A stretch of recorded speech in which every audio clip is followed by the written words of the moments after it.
sebelum tutup berdoa kita tausiah insyaallah akan sampai pada guru kita pada beliau bersilakan. Assalamualaikum warahmatullahi wabarakatuh.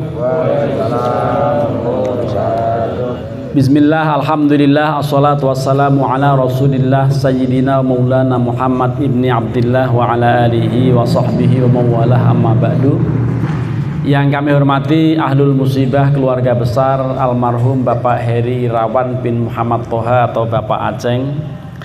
Yang kami hormati Bapak Amil Miin, Bapak Haji Sarfan, Bapak RT 02, 01, 02, 03 nggak ada ya?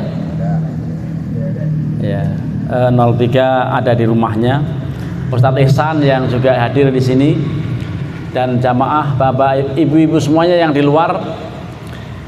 Ini doa-doa kita untuk almarhum Bapak Heri Irawan bin Muhammad Toha sejak hari pertama, kedua, ketiga dan kemudian ketujuh ini.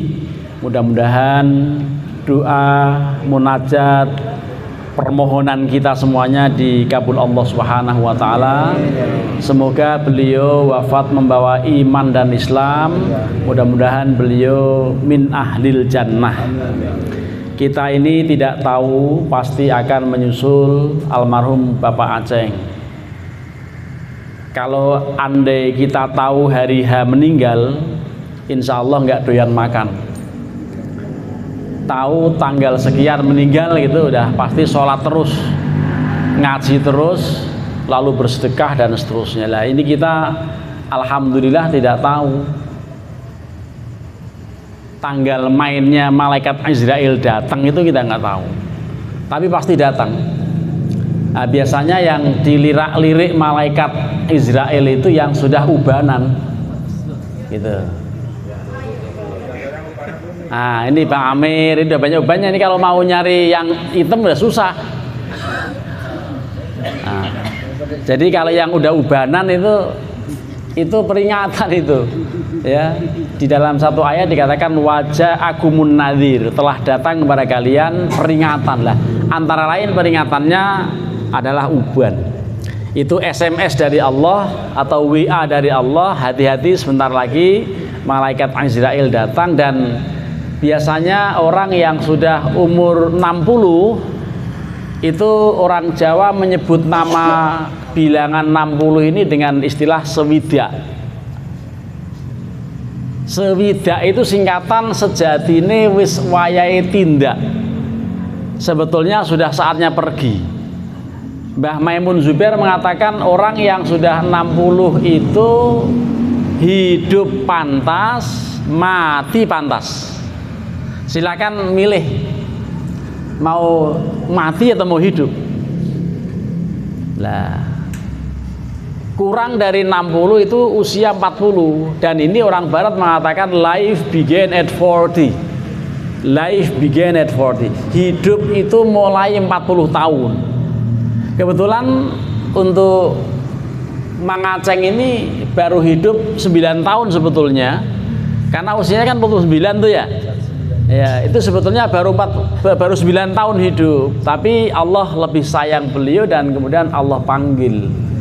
Ya, dalam riwayat sakitnya sakit bagian rongga perut dan ini al-mabtun namanya. Al-mabtun itu orang yang sakit pada bagian perut, apakah liver, apakah gagal ginjal, apakah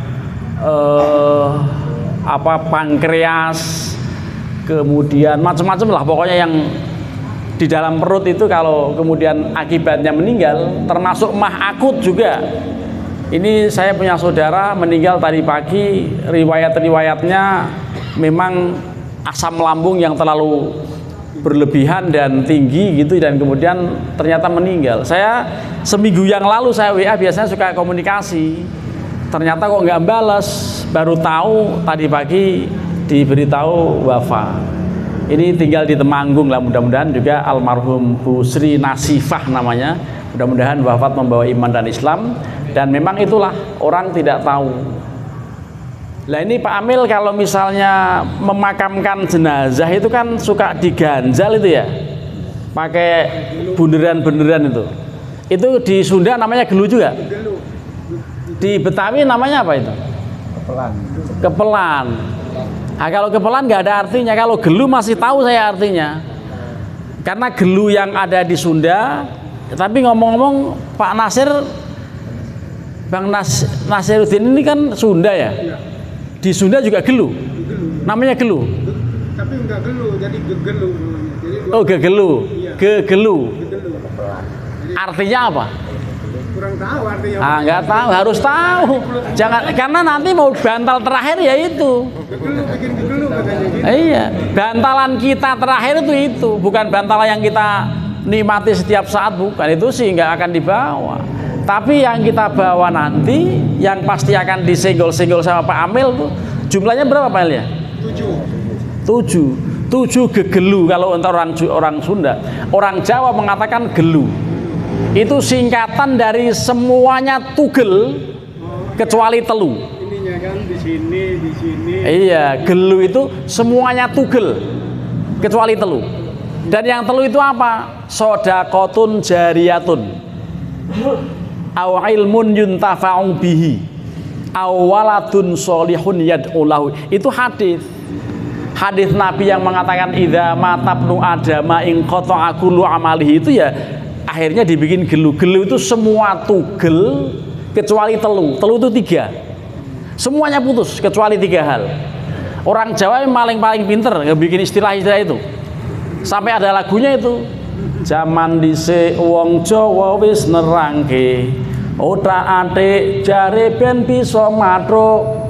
Gedang digeget bubar madang, krikil jare kerinang sikil, garwa jare sigaran nyawa,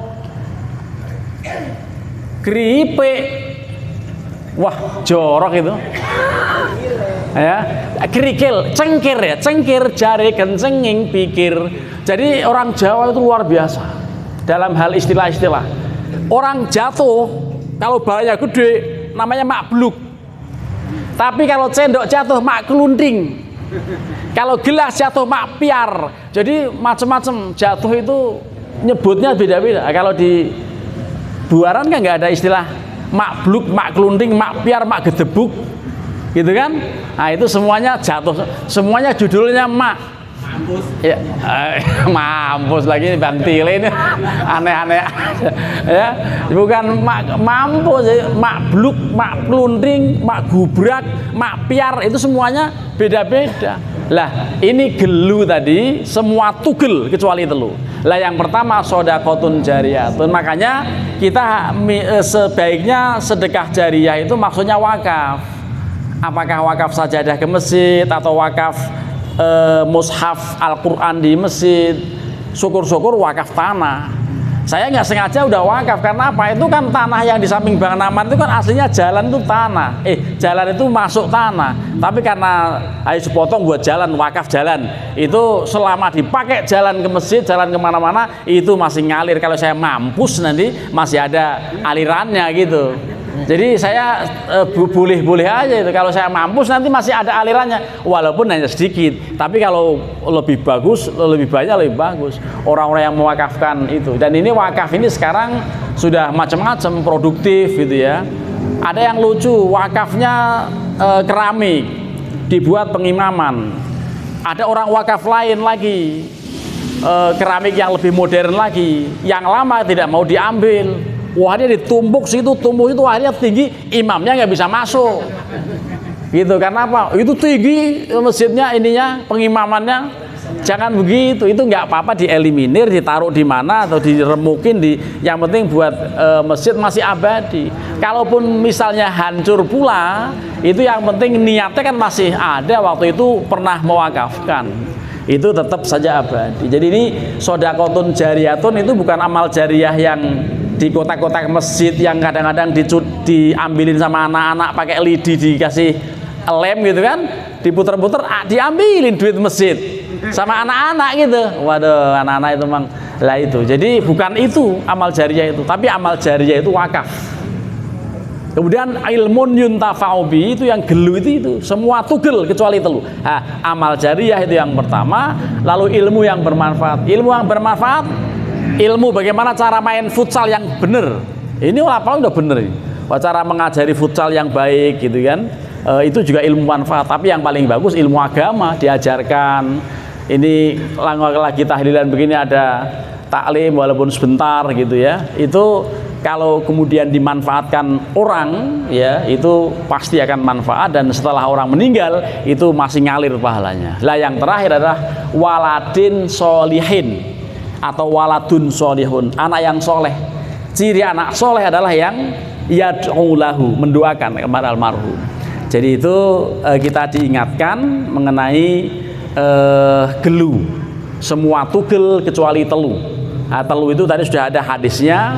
Dan kita diingatkan juga bahwa Rasulullah bersabda, kafa bil mauti wa'idu, cukuplah kematian sebagai nasihat. Ketika Pak Amil sedang mencopot bajunya kalau bisa, tapi nggak bisa biasanya, walaupun baju baru gunting aja itu baju baru almarhum nggak bisa dicopot, oh gunting padahal baru. Tapi kalau bisa sih copot biar bisa dipakai lagi misalnya gitu kan. Itu nasihat. Dia ngomong sebetulnya, ini saat ini gue digunting nih pakaian gue, tapi awas ntar suatu saat lu digunting juga, pakaian lu digunting gitu.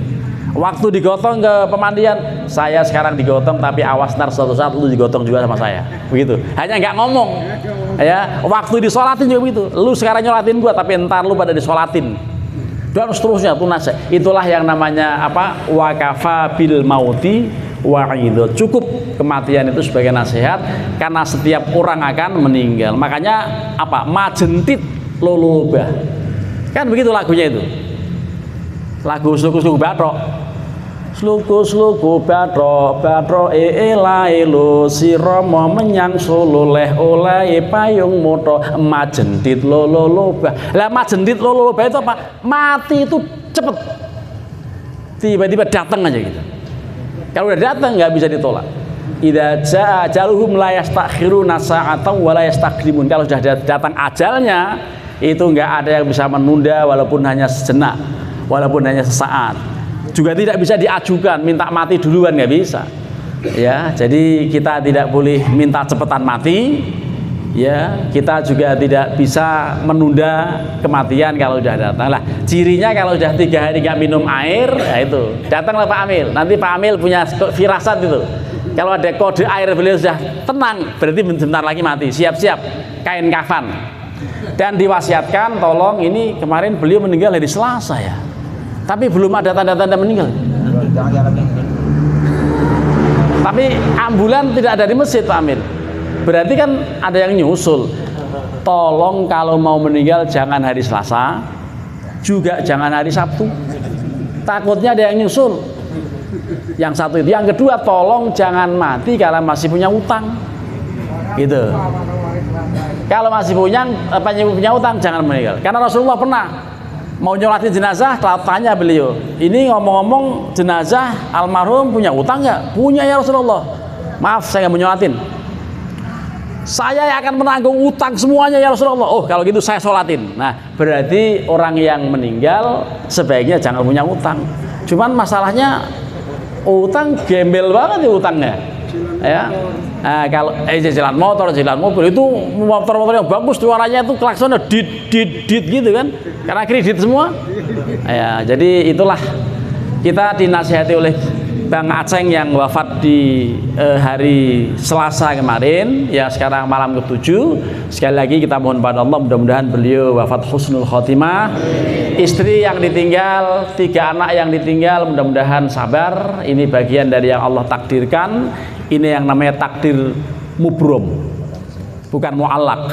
Sudah terjadi begini, sudah tidak bisa dihidupkan lagi, dan kita pasti akan menyusul. Lah karenanya kemudian kita yang paling pas hanya kalimat inna lillahi wa inna ilaihi raji'un. Kita semuanya milik Allah dan hanya kepada Allah pula kita akan kembali. Lah mudah-mudahan kita bisa merenung mengenai kematian lalu mempersiapkan. Karena tidak ada lain modal untuk menuju negeri akhirat. Kita akan pulang semuanya ke akhirat. itu jangankan pulang ke akhirat, pulang ke Pemalang saja, pulang ke Magelang saja harus ada ongkos, ya, harus ada ongkos. Bawa mobil minimal bisa 5 juta itu ongkosnya sudah, tolnya berapa, bensinnya berapa, belum kalau bawa sopir dan seterusnya.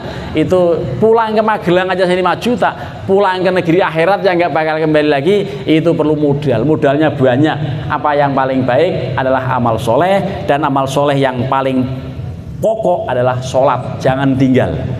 Karena Rasulullah bersabda, awwalu ma yuhasabu bil abdu yaumal qiyamati as-sholatu in soluhat soluha sairu amalihi wa in fasadat fasada sairu amalihi.